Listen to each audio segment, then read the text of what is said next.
তো নমস্কাৰ সকলোকে আকৌ এবাৰ স্বাগতম জনাইছোঁ মোৰ চেনেললৈ। তো আজি আপোনালোকলৈ লৈ আহিছোঁ এটা সৰু টপিক। মানে বহুতে মোক সোধে যে আমি যেতিয়া আপোনাৰ ইনষ্টাগ্ৰামত কিবা ৰিলছ বা পোষ্ট আমি শ্বেয়াৰ কৰোঁ তো অট'মেটিক আপোনাৰ শ্বেয়াৰটো গৈ পেলাই ফেচবুকতো শ্বেয়াৰ হৈ যায়। তো এই প্ৰব্লেমটো এটা সৰু চলিউশ্যন আছে। এইটো বহুত মেজৰ প্ৰব্লেম নহয়, একে সৰু কথা, কিন্তু বহুতে ছেটিংটো নাজানে। তো মই দেখাই যাম আপোনালোকে এইটো কিদৰে আপোনালোকৰ ছেটিংটো কৰিলে আপোনাৰ ভিডিঅ'সমূহ যেতিয়া আপুনি ইনষ্টাগ্ৰামত শ্বেয়াৰ কৰিব তো আপোনাৰ ফেচবুকত শ্বেয়াৰ নহ'ব। তো ভিডিঅ'টো আপোনালোকে স্কিপ নোহোৱাকৈ চাই যাওক। তো এইটো প্ৰব্লেমটো আপোনাৰ কেনেকৈ আহে, আপুনি যেতিয়া ফেচবুকৰ থ্ৰুৱেদি আপুনি যদি ইনষ্টাগ্ৰামটো আপুনি জইন হয়, মানে আপোনাৰ প্ৰথমতে আপুনি ফেচবুক চলাই আছে, তো আপুনি ফেচবুকৰ থ্ৰুৱেদি যদি আপুনি ইনষ্টাগ্ৰামটো খোলে তো এইটো আপোনাৰ তাৰ ছেটিংছত অট'মেটিক মানে আপোনাৰ আপুনি যদি ফেচবুকত কিবা শ্বেয়াৰ কৰে তো আপোনাৰ ইনষ্টাগ্ৰামত আহি যায়, আৰু ইনষ্টাগ্ৰামত যদি আপুনি কিবা শ্বেয়াৰ কৰে তো আপোনাৰ ফেচবুকত সেইটো আপোনাৰ গুচি যায়, কিন্তু আপুনি গমেই নাপায়। তো এটা সৰু ছেটিং হয়, মই ছেটিংটো দেখাই যাম। আপুনি এইটো কৰি ল'লে আপোনাৰ এইটো প্ৰব্লেম নহ'ব। তো ভিডিঅ'টো আৰম্ভ কৰিছোঁ। তো বন্ধুসকল, আপুনি ফাৰ্ষ্টতে আপোনাৰ ইনষ্টাগ্ৰামটো খুলি ল'ব। তাৰপিছত আপুনি যিটো প্ৰফাইল, আপুনি প্ৰফাইলটো ক্লিক কৰিব। তো আপুনি সোঁহাতে দেখিব থ্ৰী ডটটো আপুনি ক্লিক কৰিব। তো আপুনি ইয়াত প্ৰথম যিটো অপশ্যন পাইছে ছিকিউৰিটি এণ্ড প্ৰাইভেচি, সেইটো ক্লিক কৰিব। তো ফাৰ্ষ্টত যিটো পাই আছে একাউণ্ট চেণ্টাৰ, সেইটো আপুনি ক্লিক কৰিব। তো ক্লিক কৰাৰ পিছত আপুনি ইয়াত দেখিব প্ৰফাইলছ বুলি এটা অপশ্যন পাইছে, প্ৰথম যিটো, সেইটো আপুনি ক্লিক কৰিব।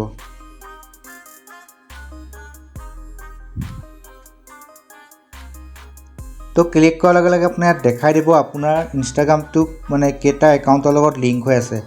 তো মোৰ আপোনাৰ 3টামান আপোনাৰ ফেচবুক একাউণ্টৰ লগত লিংক হৈ আছে। তো আপুনি ইনষ্টাগ্ৰামটো ক্লিক কৰিব। তো ক্লিক কৰাৰ পিছত তলত দেখিব আকৌ ইনষ্টাগ্ৰামটো ক্লিক কৰিব। ইয়াত আপোনাৰ দেখিব চাইন প্ৰফাইল ইনফো। তো বন্ধুসকল, আপুনি এইটোতো অন কৰি ৰাখিব। তেতিয়া আপুনি আপোনাৰ যেতিয়া ইনষ্টাগ্ৰামত কিবা আপোনাৰ প্ৰফাইল পিকখন যদি আপুনি চেঞ্জ কৰে, নাইটোবা আপুনি যদি আপোনাৰ নামটো চেঞ্জ কৰে, তো অট'মেটিকলি আপোনাৰ ফেচবুকতো আপোনাৰ প্ৰফাইল পিকখন চেঞ্জ হৈ যাব, আৰু যদি নাম চেঞ্জ কৰে আপোনাৰ অট'মেটিকলি ফেচবুকতো আপোনাৰ নামটো চেঞ্জ হৈ যাব। তো পৰাপক্ষত আপুনি এই অপশ্যনটো অফ কৰি ৰাখিব, যাতে আপোনাৰ ফেচবুক আৰু ইনষ্টাটো পৃথক পৃথক হৈ থাকে। তো মই এইটো অফ কৰি লৈছোঁ। তো বন্ধুসকল, নেক্সটত দেখাই আছোঁ। আপুনি আকৌ এবাৰ প্ৰফাইলত যাব, তো থ্ৰী ডটটো ক্লিক কৰিব। তো ছেটিং আৰু প্ৰাইভেচিটো ক্লিক কৰিব। তো আপুনি আকৌ এবাৰ একাউণ্ট চেণ্টাৰটো ক্লিক কৰিব। তো আপুনি এবাৰ ছেকেণ্ড যিটো অপশ্যন পাইছে শ্বেয়াৰিং এক্ৰছ প্ৰফাইল, সেইটো আপুনি ক্লিক কৰিব। তো বন্ধুসকল, ক্লিক কৰাৰ পিছত আপুনি ইয়াত যিটো প্ৰথম ইনষ্টাগ্ৰাম পাব, ইনষ্টাগ্ৰামটো আপুনি ক্লিক কৰিব। তো আপুনি ইয়াত দেখাই দিছে আপোনাৰ ইনষ্টাগ্ৰামটো কেইটা একাউণ্টৰ লগত লিংক আছে। তো আপুনি মন কৰিলে আপুনি ইয়াৰ পৰা যিটো একাউণ্টত যে ভাবিছে অট'মেটিকলি আপোনাৰ কিবা ফটো শ্বেয়াৰ কৰিব বিচাৰে, তো আপুনি ইয়াত ছিলেক্ট কৰি ল'ব পাৰে যে এইটো প্ৰফাইলত মই গৈ পেলাই মই এইটো ফেচবুকত বা মোৰ এইটো পেজত গৈ পেলাই মই অট'মেটিকলি মোৰ ভিডিঅ' বা ৰিলসমূহ মানে শ্বেয়াৰ হৈ যাব। তো আপুনি ইয়াৰ পৰা চইচ কৰিবও পাৰে। তো আপুনি তললৈ যাব, তাত লিখা আছে অট'মেটিকলি শ্বেয়াৰ। তো আপুনি ইয়াত যিকেইটা অপশ্যন পাইছে গোটেইকেইটা যেতিয়া আপুনি অফ কৰি ৰাখিব, তো আপোনাৰ ভিডিঅ' হওক বা আপোনাৰ পোষ্ট হওক অট'মেটিকলি কেতিয়াও ইনষ্টাগ্ৰামৰ পৰা আপোনাৰ ফেচবুকত শ্বেয়াৰ নহয়। তো আপোনালোকে যদি অন কৰি ৰাখে, তো আপোনাৰ ইনষ্টাগ্ৰামত যদি আপুনি কিবা ৰিলছ বা পোষ্ট এৰে, তো অট'মেটিকলি আপোনাৰ ফেচবুকত মানে শ্বেয়াৰ হৈ যাব। তো বন্ধুসকল, আপুনি ইয়াৰ পৰাই আপোনাৰ যিটো অপশ্যন অফ কৰিব পাৰিব। তো আপুনি ইয়াৰ পৰাই আপোনাৰ ফেচবুকটো কণ্ট্ৰল কৰিব পাৰিব।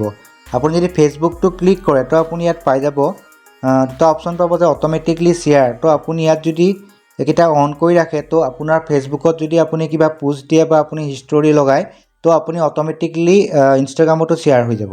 তো আপুনি যদি এইকেইটা অপশ্যন আপুনি অফ কৰি ৰাখে, তো আপুনি ফেচবুকত যদি কিবা পোষ্ট বা ষ্টৰি লগায়, তো আপোনাৰ অট'মেটিকলি কেতিয়াও আপোনাৰ ইনষ্টাগ্ৰামত শ্বেয়াৰ নহয়। তো বন্ধুসকল, ভিডিঅ'টো চাই কেনে পালে মোক কমেণ্ট কৰি জনাব, আৰু এনেকুৱা ধৰণৰ ভিডিঅ'সমূহ পাবলৈ মোৰ চেনেলটো ছাবস্ক্ৰাইব কৰি থ'ব।